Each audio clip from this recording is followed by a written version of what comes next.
DMP commissioner Sheikh Mohammad Sajjad Ali বলেছেন, গত 15 বছরে পুলিশ বাহিনীতে 80 থেকে 90 হাজার সদস্যকে বিভিন্নভাবে রাজনৈতিক পরিচয় নিশ্চিতের পর নিয়োগ দেওয়া হয়েছে। সোমবার মিন্টো রোডে ডিএমপি মিডিয়া সেন্টারে আয়োজিত মিট দ্য প্রেসে সাংবাদিকদের এক প্রশ্নের জবাবে তিনি এ কথা বলেন। ডিএমপি কমিশনার বলেন, গত 15 বছরে পুলিশ বাহিনীতে নিয়োগের আগে নানাভাবে যাচাই করা হয়েছে।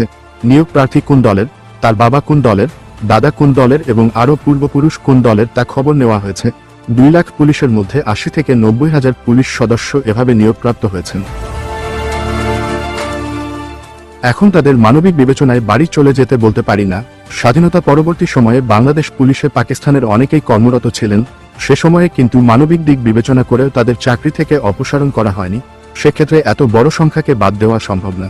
তবে যারা দুষ্ট, যারা পেশাদারত্বের বাইরে গিয়ে নানা অপকর্মে লিপ্ত হয়েছিলেন তাদের বিরুদ্ধে ব্যবস্থা নিচ্ছি।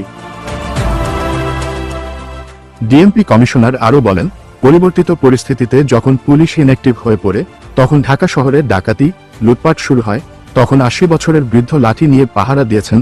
তখন ঢাকা মেট্রোপলিটন পুলিশ ট্রমার মধ্যে পড়ে যায়।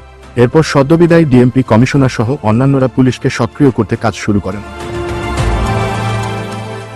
তিনি বলেন, ঢাকা শহরের প্রধান সমস্যা ট্রাফিক। এই শহরে বিপুল সংখ্যক ব্যাটারি চালিত অটোরিকশা চলাচল করছে।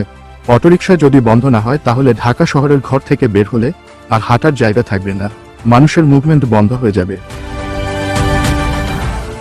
এই পুলিশ কর্মকর্তা বলেন, ঢাকা শহরের ট্রাফিক ব্যবস্থাপনা অত্যন্ত বিশৃঙ্খল অবস্থায় রয়েছে। ট্রাফিক আইন কেউ মানতে চান না। হকাররা ফুটপাত দখল করে নিয়েছেন। আমি দায়িত্ব নেওয়ার পর সড়কে শৃঙ্খলা ফিরিয়ে আনতে কাজ শুরু করেছি। ট্রাফিক আইনে দ্বিগুণ হারে মামলা করা হচ্ছে। ঢাকাবাসীর সহযোগিতা ছাড়া ট্রাফিক ব্যবস্থা উন্নত হবে না।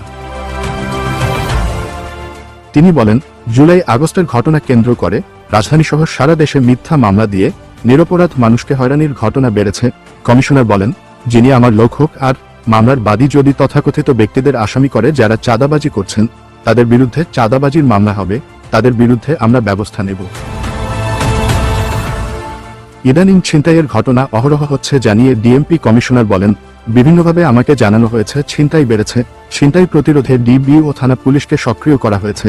তিনি বলেন, চাঁদাবাজি হচ্ছে, কিন্তু সমাজ থেকে প্রতিরোধ করা না গেলে চাঁদাবাজি বন্ধ করা কঠিন। আপনারা কেউ চাঁদা দেবেন না, আমরা পুলিশ জনগণের পাশে থাকব।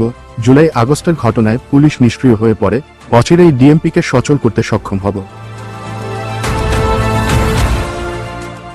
ডেস্ক রিপোর্ট, ধ্রুব নিউজ।